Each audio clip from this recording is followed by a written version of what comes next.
திரு ஷியாம் சுருக்கம். சுரேஷ் கண்ணன் ஆய்வுன்னு சொல்றீங்களா சுரேஷ் கண்ணன்? என்ன ஹிண்டன்பர்க் ஆய்வா? இல்ல அதே உங்களுக்கு தெரியாத விஷயம் கிடையாது. நான் புதுசா ஆய்வு பெற்றுதான் சொல்ல போறது கிடையாது. ரொம்ப கள நிலவரம் ஆளும் கட்சிக்கும் நீங்க எதிர்கட்சியா இருந்தால் உங்களுக்கு நல்லா தெரியும். அவங்க என்னென்னலாம் நமக்கு மைனஸ் பண்ணுவாங்க, களத்தில் செயலாட்ட என்னென்னலாம் கஷ்டப்படுத்துவாங்கன்னு தெரியும் உங்களுக்கு. அந்த ஆய்வு கட்டாயம். ஏன்னா ஃபீல்டுக்கு போயிட்டாங்க, ஃபீல்டுக்கு போகாம கிடையாது.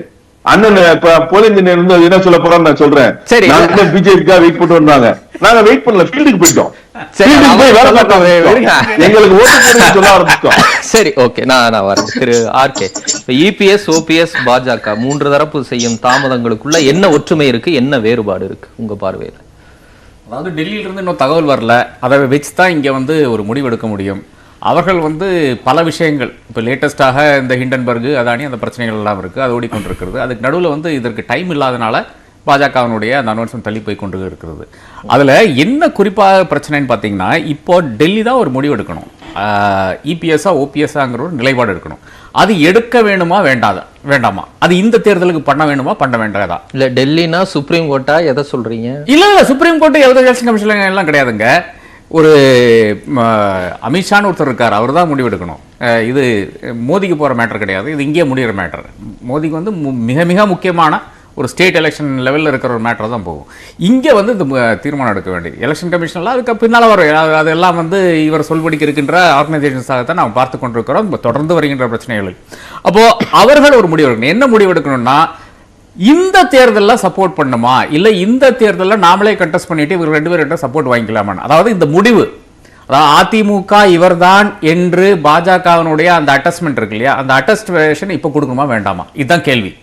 என்னை பொறுத்தளவில் இந்த முடிவு இப்போ எடுக்க வேண்டிய அவசியம் கிடையாது. டெல்லியில் எவ்வளவோ பிரச்சனைகள் ஓடிக்கொண்டிருக்கிறது, அது நடுவில் இந்த முடிவு எடுக்க வேண்டிய அவசியம் கிடையாது. அப்போ பாஜக தான் ஒரு கேண்டிடேட்டை போட்டு விட்டா 2 பேரும் சப்போர்ட் பண்ணிட்டு போவாங்க, இந்த பிரச்சனை இதோட முடிஞ்சு. எடப்பாடியும் சப்போர்ட் பண்ணுவாருன்னு நினைக்கிறீங்களா? எடப்பாடியும் சப்போர்ட் பண்ணுவார். வந்தாலும் பரவாயில்ல, வரலனாலும் பரவாயில்ல, நாங்க வேட்பாளரை அறிவிப்போம் அப்படிங்கிற லெவலுக்கு ஸ்ட்ராங்கா சொல்றாங்களே. இன்னைக்கு கூட திரு செங்கோட்டையன் சொல்றாரு, நாங்க கண்டிப்பா வேட்பாளரை நிறுத்துவோம் அப்படின்னு. ஆமா, நான் சொல்றேன். அப்ப நான் கேண்டிடேட் பேரை கூட நான் சொல்லிடுறேன். ராமலிங்கத்தை ஏன் அனௌன்ஸ் பண்ணக்கூடாது? அப்போ என்ன நடந்துட்டு இருக்குன்னு கேட்கிறேன். அவர் செல்வாக்கு இருக்கிறது, கிரவுண்ட்ல இருக்கிற மனிதர், அனைவரையும் தெரிந்த மனிதர். செங்கோட்டையனை நீங்க தேர்தல் கமிட்டியில் போட்டிருக்கீங்க, 10,000 ஆளை ரெடி பண்ணிட்டீங்க, ஒரு பெரிய ஒரு தேர்தல் குழு ஆயிற்று. இனி அடுத்ததாக டிஸ்ட்ரிபியூஷன் மட்டும்தான் பிரச்சனை. அதாவது என்ன, இந்த கொள்கை கோட்பாடுகள் எல்லாம் கொண்டு கொடுக்கணும் இல்லையா, காந்தியினுடைய கொள்கை கோட்பாடு, இது மட்டும்தான் பிரச்சனை. எல்லாம் ரெடி ஆயிடுச்சு, எல்லா மூவ்மெண்ட் எல்லாம் ஆயிடுச்சு. இங்க நின்றுச்சு. 3 ஐடி டீம்ஸ் வர இருக்கு, இன்கம் டேக்ஸினுடைய 3 டீம் வர இருக்கு. அங்க அந்த ஃபர்ஸ்ட்ல இருந்தே இருக்காங்க அவங்க. அப்போ இது எல்லாம் கண்காணிக்கிறதுக்காக இருக்கு, எல்லாம் ரெடியா இருக்காங்க. ஆனா இன்னைக்கு பாஜக எடப்பாடி கிட்ட இந்த ஒரு தருணத்தில் நீங்க செய்ய வேண்டாம், நம்ம இந்த முடிவெடுக்கலாம், கலந்தாலோசி முடிவெடுக்கலாம் என்று சொன்னால் நிச்சயமாக எடப்பாடியும் வாபஸ் வாங்குகிறார் என்ற என்னுடைய ஒரு அசஸ்மெண்டா இருக்கு. நாங்க வெற்றி பெறுவதற்காகத்தான் இவ்வளவு தாமதம், வேட்பாளரை வலிமையான வேட்பாளரை நிறுத்துவதற்குத்தான் நாங்கள் ஆய்ந்தறிந்து கொண்டிருக்கிறோம், 2வது இடம் எங்களுக்கு முக்கியம் இல்லை, வெற்றி பெறுவதுதான் உறுதி, அதனாலதான் இவ்வளவு தீவிரம் காட்டுறோம்னு சொல்றாங்களே, அதை கன்சிடர் பண்ண வேண்டாம்? இல்ல அப்ப இன்னொரு கேண்டிடேட்டோட பேர் சொல்லுங்களேன். இந்த ஒரு பேர் தானே எல்லா இடத்தையும் உங்களுக்கு தெரிஞ்ச பேர், எல்லா அனைவருக்கும் தெரிஞ்ச ஒரு பேராகத்தான் இருக்குது. அதை தாண்டி இன்னொரு பேர் கிடையாது. அந்த கான்ஸ்டிடுவன்சியில் அவரை ஓட்டா நிச்சயமாக நன்றாக வாக்கு சேகரிப்பார். அது ஆனால் EVKS வாக்குகள் நிகராக இருக்காதுன்றது தான் நிரசமான உண்மையா இருக்கிறது. அது இலக்கும் கிடையாது. இப்ப அதிமுகவை பொறுத்தவரை, இல்லை என்றால் எடப்பாடியை பொறுத்தவரை இருக்கின்ற பெரிய பிரச்சனை என்றால், இந்த தேர்தலில் அவர் போட்டியிட்டு ஒரு சேவல் சின்னத்திலேயோ அந்த மாதிரி ஏதாச்சும் ஒரு சின்னத்தில் நின்று அவர் ஜெயித்து விட்டால் அவர் தான் அதிமுக என்பது நிரூபணம் ஆயிற்று. இப்போ ஷாம் சொன்ன மாதிரி ஒரு கேஸும் வந்துருச்சு, இவர் தான் ஜெனரல் செக்ரட்டரி என்ற அளவுக்கு, இன்டரிம் ஜெனரல் செக்ரட்டரி என்று அரசாங்கம் ஒப்புக்கொண்டது, சுப்ரீம் கோர்ட் ஒப்புக்கொண்டது, அனைவரும் ஒப்புக்கொண்ட ஒரு விஷயமாகத்தான் இருக்கிறது. அப்படி இருக்கின்ற ஒரு நிலைமையில இப்போ எடப்பாடி பழனிசாமி அந்த தேர்தலில் முழு மூச்சாக இறங்கிட்டாரு. ஓபிஎஸ் பிலிம் கட்டிட்டு இருக்காரு. சாரி மிஸ்டர் புகழேந்தி, நீங்க சொல்லலாம், நீங்க வந்ததுக்கு பெரிய இக்கட்டான சூழ்நிலையை போச்சு எனக்கு சொல்ல வேண்டியதா இருக்கு. இல்ல இப்போ அப்புறம் வெளியே வச்சுக்கலாம். இல்ல இப்ப இது பாருங்களேன், இப்ப எடப்பாடி ஃபீல்ட்ல நிக்கிறாரு, அவருக்கு இது ஒரு வாய்ப்பு கொடுத்து விட்டால் நிச்சயமாக நிரூபிச்சிருவார், நான் தான் அதிமுகங்கிறது. இல்லை என்றால் ஒரு EVKS விட ஒரு 50,000 ஓட்டு கம்மியா வாங்குறேன்னு வச்சிருக்கேன், அது பர்சன்டேஜ் பொறுத்து இருக்கும், ஓட்டிங் பர்சன்டேஜ் பொறுத்து இருக்கும். வாங்கினால் அதிமுக நான் தான் என்று நிறுவனம், EPS என்று நிறுவனம் ஆயிற்று. அதன் பிறகு நிச்சயமாக இவரை கையில பிடிக்க முடியாது. பாஜகவுக்கு இந்த அளவுக்கு இவர் மேல ஒரு ஹோல்ட் இருக்காது. அப்ப அது அடுத்த பிரச்சனையாக பார்க்கக்கூடும். இல்லை என்றால் அதிமுக என்னை பொறுத்தவரை வந்து அது அதிமுகவை வலு சேர்க்கின்ற ஒரு விஷயமாகத்தான் நான் பார்க்கிறேன். அப்படின்னா அண்ணாமலையுடைய சமீபத்திய பேட்டிகள், நேற்றைக்கு அவர் கொடுத்த பேட்டியில இந்த தேர்தல் பாஜகவிற்கானதல்ல, 2024 தான் எங்களுக்கான களம், எங்க கூட்டணியில வலிமையான வேட்பாளரை நாங்கள் நிறுத்துவோம் அப்படின்னு சொல்றாரு. போன வாரம் அவர் கொடுத்த பேட்டியில என்டிஏல பெரிய கட்சி அதிமுக தான், திமுக கூட்டணியை எதிர்க்கக்கூடிய வலிமை அதிமுகவுக்கு தான் இருக்கிறது அப்படின்னு சொல்லியிருக்காரு. இது ஒன்றோடொன்று பொருத்தி பார்க்கும்போது வலிமையான கட்சி அதிமுக, அதுல வலிமையான வேட்பாளர் அப்படின்னு பார்த்தா இபிஎஸ், அதை இவங்க ஆதரிக்க முன் வருவாங்க அப்படின்லாம் கனெக்ட் பண்ணிக்க முடியாதா? இல்ல கிடையாது. தேர்தல், அதாவது ஒரு அசம்பிளி தேர்தலை பொறுத்தவரை தமிழ்நாடு என்பது சென்ட்ரை பொறுத்த பாஜகவை பொறுத்தவரை ஒரு ஸ்பெஷல் அட்டென்ஷன் இருக்கின்ற ஒரு இடமாகத்தான் இருக்கிறது. என்றால் அவங்களை பொறுத்தவரை இந்த பக்கம் ஒரு ஃபேமிலி ரூல் நடந்து கொண்டிருக்கு. திமுக என்பது ஒரு ஃபேமிலி ரூல். இரண்டாவது கட்சியாக வளரக்கூடிய வாய்ப்பு வந்து பாஜகவுக்கு இன்னைக்கு வந்து வாய்த்து இருக்கிறது, நிச்சயமாக இருக்கிறது என்று நான் கருதுகிறேன். எப்படி ஆந்திரால வந்து தெலுங்கானால வந்து நம்பர் 2 கட்சியாக மாறிக்கொண்டிருக்கிறார்களோ, அட்லீஸ்ட் மீடியா அளவில் வந்து அவர்கள் மாறிவிட்டார்கள்.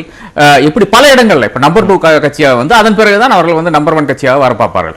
அதுக்கு ஒரு வாய்ப்பு இங்க இருக்கிறது. அந்த வாய்ப்பை வந்து ஏன் நழுவிடார்கள் என்றால் வேற ஒன்றும் கிடையாது. இப்ப இருக்கின்ற சூழ்நிலையில வந்து இந்த தேர்தலில் அவர்கள் போட்டியிட்டால், ஏதாவது பை எலெக்ஷன்ல போட்டியிட்டால் அவர்களுடைய ஸ்ட்ரென்த் வந்து வெட்ட வெளிச்சத்தில் நமக்கு எல்லாம் தெரிஞ்சுவிடும்.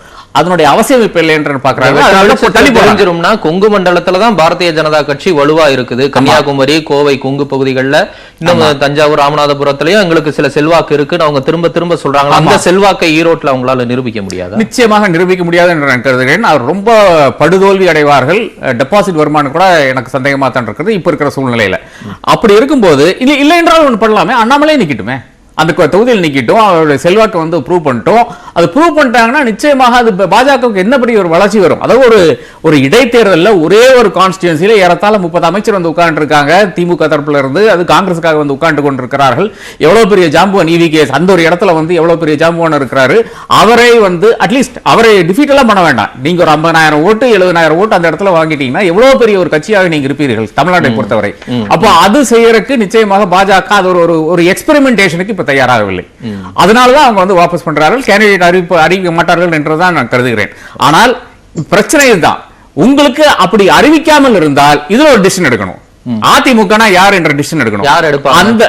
அந்த டிசிஷன் இல்ல, அந்த டிசிஷன் தேவைப்படாத, இல்லை என்றால் இப்ப எடுக்க வேண்டாம் என்ற சூழ்நிலை வந்தா தான் பாஜக வந்து கண்டெஸ்ட் பண்ணும் என்று நான் கருதுகிறேன்.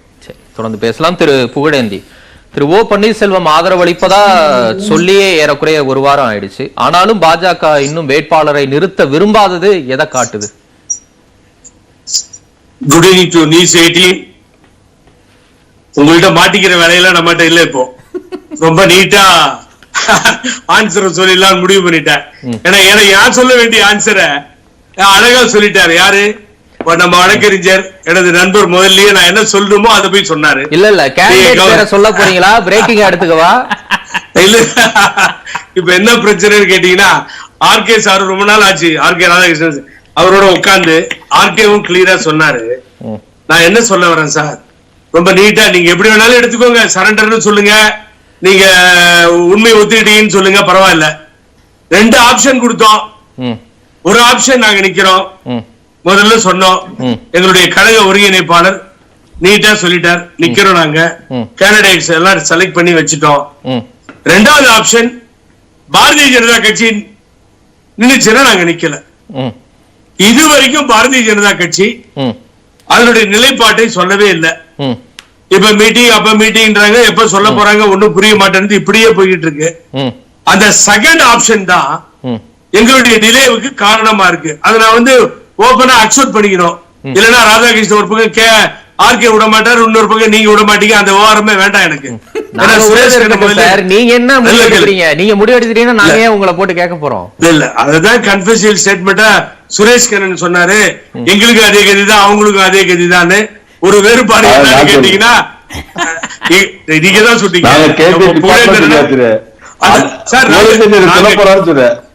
நாங்க கேண்டிடேட்டை ரெடி பண்ணியாச்சு, கேண்டிடேட்டை அறிவிக்க தயார்.